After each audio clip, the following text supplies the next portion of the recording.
नयन सुलगी ज्योति ब्रह्म गोदावरी मिलगी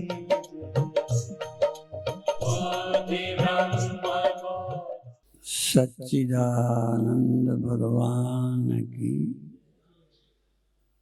सनातन धर्म की, गौ माता की, भारत माता की, गंगा माता की। कल चर्चा की थी, ये सारा जगत ब्रह्म से ही हुआ है, अर्थात ब्रह्म जगत का उपादान है। सबको मालूम हो ना हो, कोई चीज पैदा होती है तो एक उपादान होता है, उपादान कारण, और एक निमित्त कारण भी होता है। जैसे घड़ा मिट्टी से उत्पन्न हुआ, बिना मिट्टी के घड़ा नहीं है, इसलिए मिट्टी उपादान कारण है। पर मिट्टी खुद अपनी मर्जी से, योजना से घड़ा नहीं बन पाई, इसलिए घड़े का निमित्त कारण कुम्हार है।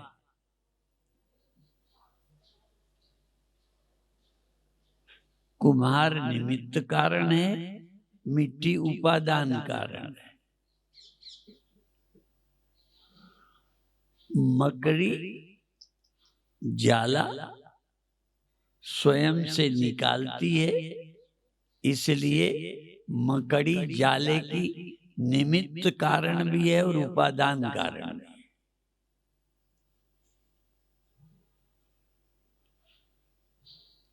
स्वप्न के हम उपादान कारण भी हैं, निमित्त भी हैं। हमारे स्वप्न कोई और नहीं बनाता, हमारे स्वप्न कहीं और सामग्री लेके नहीं बनते। तो ये जगत, इस जगत का निमित्त उपादान कारण ईश्वर है। अपने से ही सृष्टि बनाई और खुद ने ही बनाई। ईश्वर ने सृष्टि बनाने के लिए अलग से सामान नहीं लिया। कुम्हार ने घड़ा बनाने के लिए सामान लिया, लोहार ने औजार बनाने के लिए सामान लिया। वहां दो कारण है।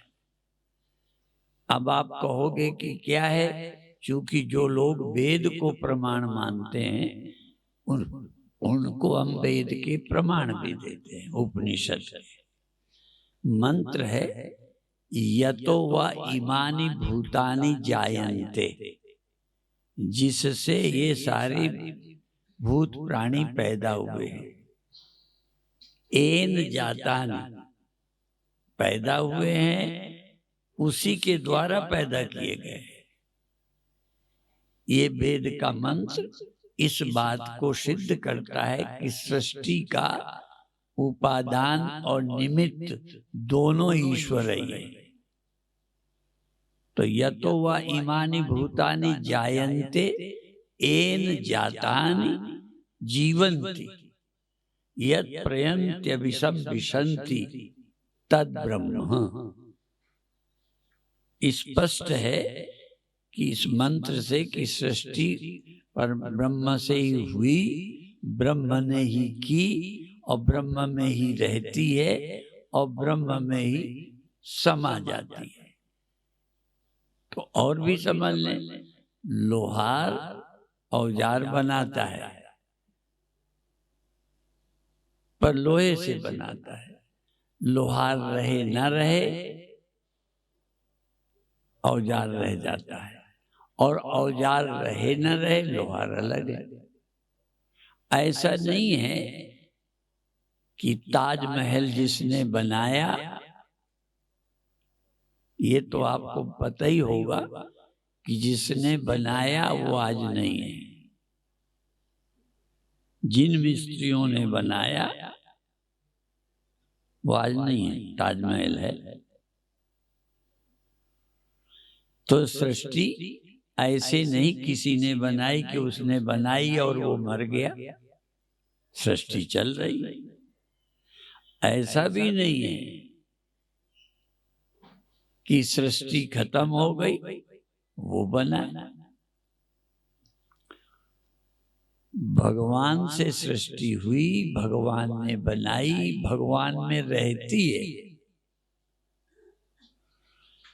हम तुम कोई मनुष्य ईश्वर क्यों नहीं है? क्योंकि ये पैदा करता है, कभी पैदा किया मर जाता है, कभी पैदा करने वाला मर जाता है।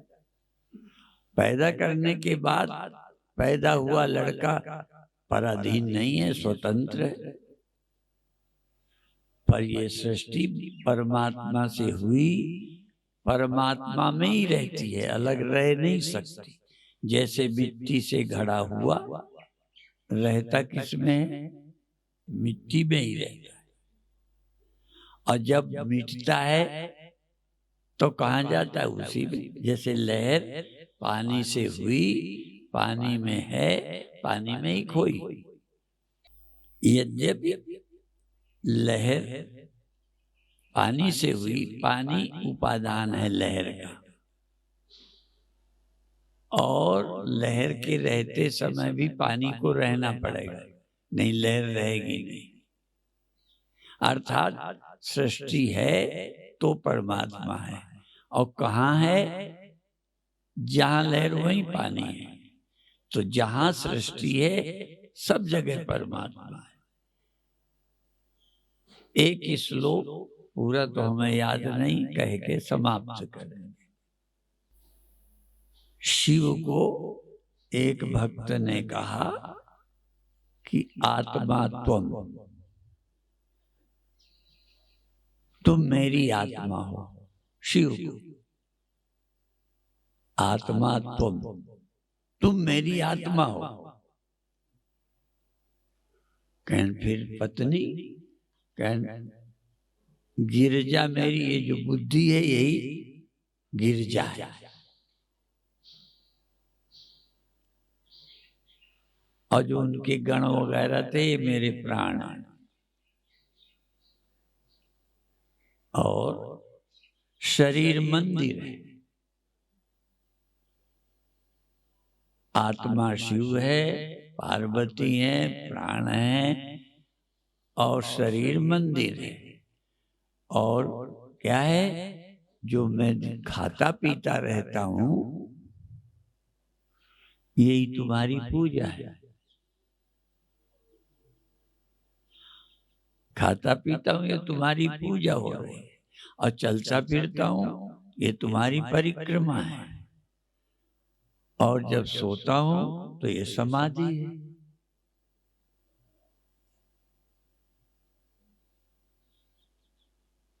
तो कहीं जाना नहीं है पूजा करने।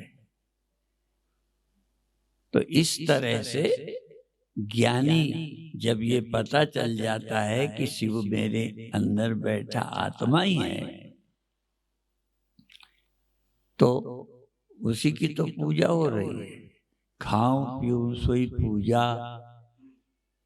चलूं फिरूं सोई परिक्रमा, चलूं फिरूं सोई परिक्रमा, खाऊं पीऊं सोई पूजा, सोए जाऊं तो लगी समाधि, भाव मिटाया दूजा। इसलिए परंतु कोई भी चीज सब पे लागू नहीं है। अभी हम कहाँ हैं, ये लागू होगा जब ठीक समझ जाएंगे। कुछ कोई कर्तव्य बाकी नहीं रहेगा। पूजा अलग से नहीं करनी पड़ेगी, परिक्रमा करने अलग नहीं जानी पड़ेगी, शिव को कहीं ढूंढना न पड़ेगा। सब यही है। आत्मा शिव हो गए, बुद्धि पार्वती हो गई, खाते पीते पूजा हो गई, सो गए समाधि हो गई। परंतु अभी नहीं। ये बात जब स्पष्ट हो जाएगी कि आत्मा शिव है, और किसी एक का आत्मा शिव नहीं है, क्योंकि ये भी लोगों को है शिव जैसे एक जगह रहता है। सबके अंदर शिव है। कभी कभी हम मांडुक्य उपनिषद का नाम लेते हैं, उसमें नान्ता प्रज्ञम न बहिष प्रज्ञम नो भयता प्रज्ञम न प्रज्ञम न प्रज्ञम, तो ये मंत्र है। चतुर्थम मन्यन्ते सा आत्मा सविज्ञेया, चौथा है शिव है।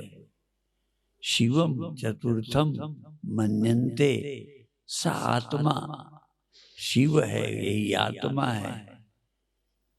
मांडुक्य में शिव को ही आत्मा और आत्मा को ही शिव कहा है। जब तक हम पढ़ते नहीं, गुरु नहीं मिलते, हमें लगता है जैसे हम कोई और हैं, शिव कोई और है, अविनाशी कोई और है। ये भी आप देखते हो ना, जहां लोग जलाते हैं उस जगह को, जहां जला के खाकर, कहते सारी दुनिया जब जल के खाक हो जाती है तब शिव जी को त्रिपुण्य लगता है ना। अर्थात जहां सब मर जाते हैं तहां भी शिव रहते हैं। पर अभी हम केवल मर जाने वाले देह को, जग जाने सो जाने वाले अंतःकरण को ही मैं मानते हैं। और ये तो हम बहुत बार बता चुके हैं, दोहरा देते हैं। हम पूछे राम के पिता कौन है, आपको मालूम है।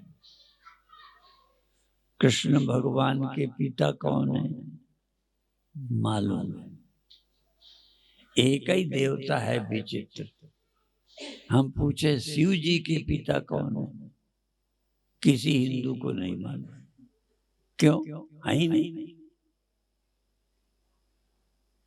पैदा होते हैं तो ही तो पिता होंगे। शिव ही एक है जो पैदा ही नहीं होता। जो पैदा नहीं होता उसी का नाम शिव है। और सबके अंदर जगना होता है, सोना होता है, पर जगते को भी कोई सोने में, जो जगने में सोने में सदा रहता है, साक्षी। इसलिए कल्याण रूप साक्षी याते सदा शिवोहम, मैं बुद्धि का प्रकाशक याते सदा शिव। जो जगने को जाना, स्वप्न देखे, जिसके रहते स्वप्न हो गए, जिसके रहते जगना, जिसके रहते नींद हो गई, जो बना रहता है ये बदलते रहते।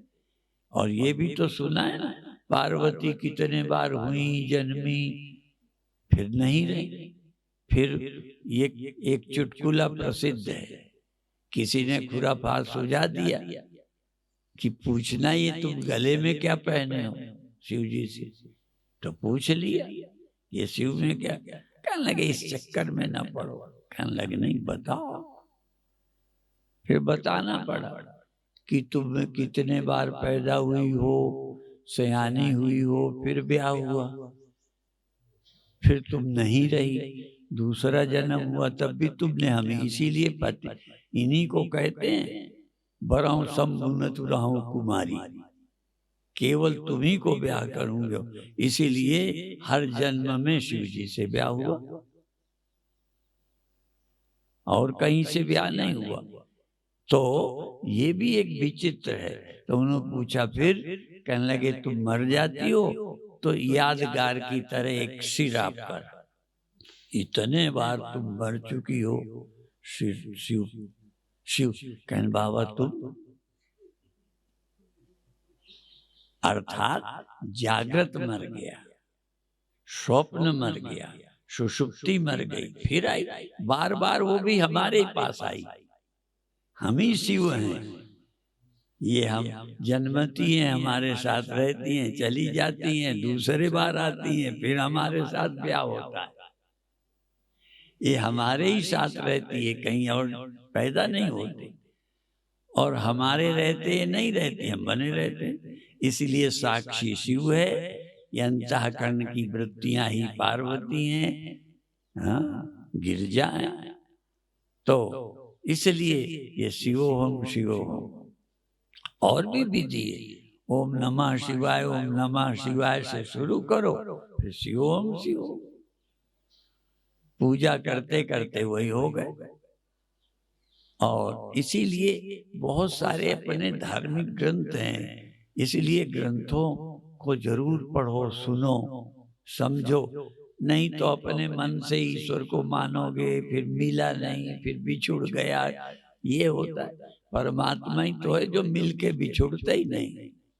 शरीर मिलके बिछुड़ता है, जागृत मिलके बिछुड़ जाता है, स्वप्न मिलके बिछुड़ जाता है, सुषुप्ति बिछुड़ जाती है।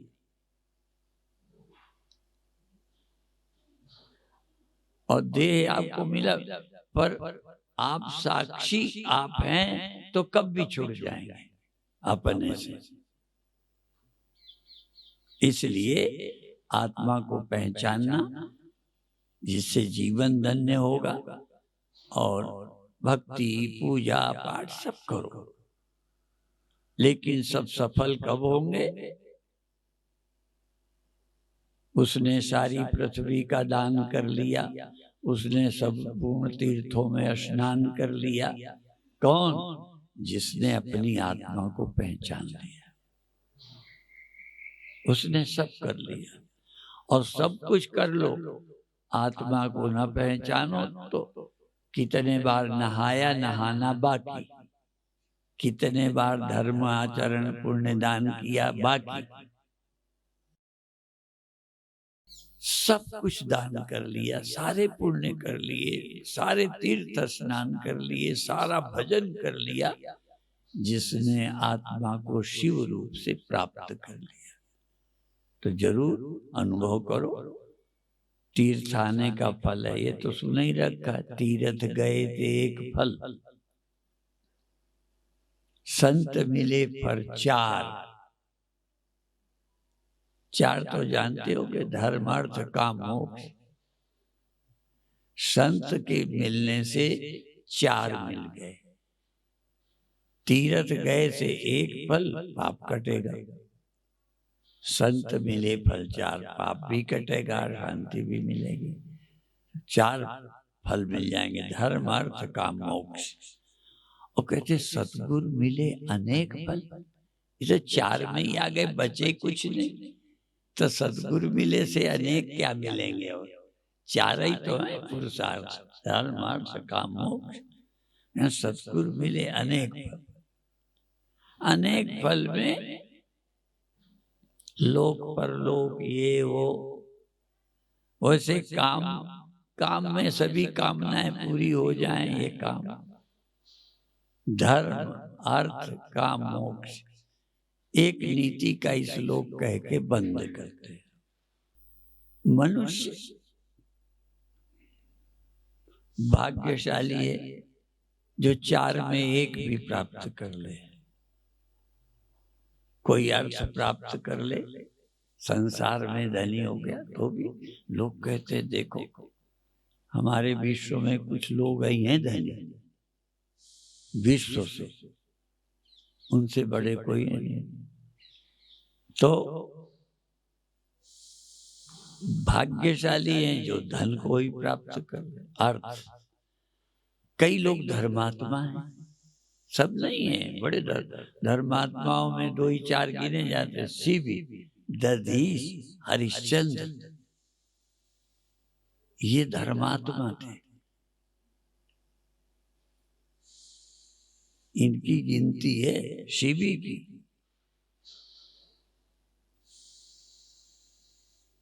शिवी ने अपना मांस काट काट करके तौल दिया। वो एक बाज कबूतर के ऊपर झपटा, इनको दया आ गई शिवी को, बाज को उड़ा दिया। कहने लगे उस पर दया करते हो, उसको बचाया और मैं मरूंगा भूखा, तुम कैसे हो? तो परीक्षा ले रहे थे, इनकी परीक्षाएं हुई। जैसे स्कूल में पढ़ने वाले परीक्षा देते हैं ना, धार्मिकों की भी परीक्षा, शिवी की परीक्षा हुई। कोई था नहीं, कबूतर को बाज बन के आया झपटा तो उन्होंने बचाया। तब फिर उनका मैं कहने लगे तो भाई मांस ले लो तुम मेरे से, कहने उतना दो जितना कबूतर है। तो एक तरफ कबूतर को रख दिया, एक तरफ मांस काट काट के रखने लगे। कबूतर का इतना वजन बढ़ गया, काटते जाएं और कबूतर बढ़ रहा। ये परीक्षा ली, इसलिए शिवी का दधीची का अपनी हड्डियां दे दे। तो ऐसे धर्मात्मा भी उतरे नहीं हो सकते, पर फिर भी कोई धनी हो जाए, कोई धर्मात्मा हो जाए, दो एक ही हो जाए। धर्म अर्थ काम, हमारी कामनाएं पूरी हो जाएं जो चाहते हैं। मोक्ष चार, धर्मार्थ काम मोक्षाणाम यस्यैकोपि न विद्यते। न हम धर्मात्मा हो पाए, न धनी हो पाए, न कामनाओं की पूर्ति हुई और न मोक्ष। चार में यदि ये को नहीं मिला, उसको नीति शास्त्र कहते। धर्मार्थ काम मोक्षाणाम यस्यैकोपि, एक भी ना हो, उस मनुष्य का जन्म ऐसे है जैसे बकरी के गले का थन। बकरी के कान काम के, बकरे के थन काम के, बकरी के हर चीज, सबके सब चीजें काम की होती, पर बकरी के गले के थन किस काम के? दूध देते हैं। लड़ते समय सिंह की तरह मदद करते हैं। किस लिए बनाया भगवान ने? देखे हैं ना गले में बकरी के, किस काम के? कोई नहीं। तो नीति शास्त्र कहता है जो चार में एको पुरुषार्थ नहीं, धर्मार्थ काम मोक्ष, उस मनुष्य का जन्म बकरी के थन की तरह है, बेकार। ठीक है, तो कोई तो प्राप्त करो जिसमें चार में एक। सब लोग एक ही थोड़ी नहीं, सब महात्मा बनते। लोग सेना में, लोग समाज में कई चीजें उत्पन्न करते हैं, समाज की सेवा करते हैं। कोई न कोई चीज प्राप्त हो तो इतना ही कहकर समाप्त करते हैं। चार में एक, जो मोक्ष चारों प्राप्त कर लें तो कहने क्या, थोड़ा मोटा धर्म भी, अर्थ भी, कामनाएं भी ठीक है, कोई कमी नहीं है, और मोक्ष स्वरूप की प्राप्ति चारों कर लें तो कहने क्या, 99 कर ले तो भी पीठ ठोक लेना अपनी। चार में एक भी कर लो, चार पुरुषार्थ हैं, ठीक है। तो अब देखना आप कौन सा कर पाए हो और कौन में लगे हो। जो कर पाए ठीक है, और जो नहीं हुआ उसमें लग जाओ। और चारों में से सबसे ज्यादा महत्व है मोक्ष का। मोक्ष हो गया तो सब हो गया। हम लोग किसी से सुना था कि परीक्षा में बच्चों को सवाल पूछते हैं, फिर कहते हैं 10 हल करना है, उसमें ये आवश्यक है। ऐसे ही 4 पुरुषार्थ हैं, चारों हल करो, नहीं तो एक तो बहुत आवश्यक है, वो मोक्ष। ये नहीं छोड़ना। पेपर आया है, मानव जीवन पेपर है, इसमें इसको हल कर लो। मैं कौन हूं इसको पहचानो। ओम शांति शांति शांति।